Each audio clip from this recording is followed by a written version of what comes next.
Jason, you were last here at Explore in 1992, so that was 15 years ago. Tell us what you've been up to in the middle of that. Well, I somehow got roped into this crazy idea by my friend Steve Smith, who I went to university with, to do something which was a genuine first. It was to circumnavigate the world, but to do it without using any form of motorized propulsion or the wind. So it was a human-powered circumnavigation that he was proposing, and neither of us had the faintest clue what we were getting into. And it was going to take 2 years to do, 2.5 years, and here I am 15 years later, and having finally completed it. And you set off with 150 pounds. You pedalled across to America.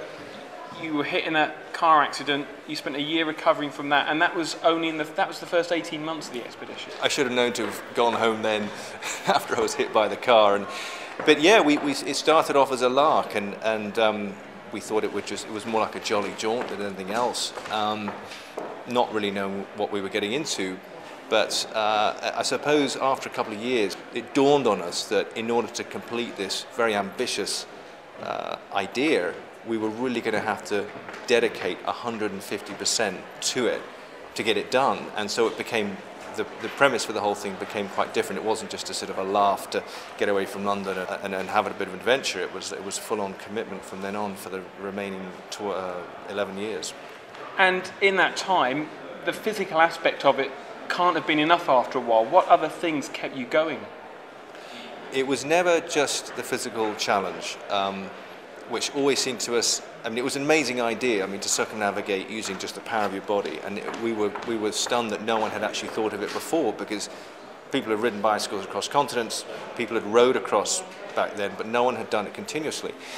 But even then, it was like, it wasn't just enough just to do it. So we always wanted to visit schools, but also increasingly as we went along, as we met teachers, we developed curriculum to take these ventures not only into the classroom, but also to tie it back to national curriculums, particularly here in England and also North America, and also get the kids out there doing the expedition with us. So for example, through Australia, we had 6 teenagers and a couple of teachers, and it was getting the kids out there doing, like on the front end of it, doing exploring, and that was in a way the thing that kept me going. Right. Even after Steve left in '99, that was the thing that kept me engaged with the whole thing.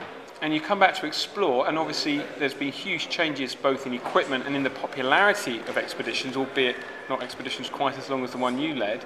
Do you still feel there's the same exciting buzz at Explore amongst future expedition leaders and members that you remembered when you came here as a volunteer before you'd set off? I think so, more so now. I think there is a danger that with all of the media coverage now of expeditions, but also reality shows, and a lot of it's just really Mickey Mouse and surface and is not real. I think there's a danger of perhaps people wanting to go on an expedition or a scientific field trip or something for the wrong reasons.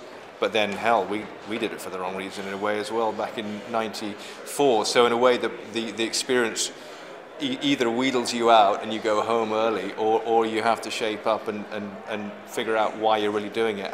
And that's part of the whole point, is to go on something that is a voyage of self-discovery in a way, and you learn so much about yourself and hopefully about the environments that you're passing through along the way, and that's the point. You end up being a different person at the end of it.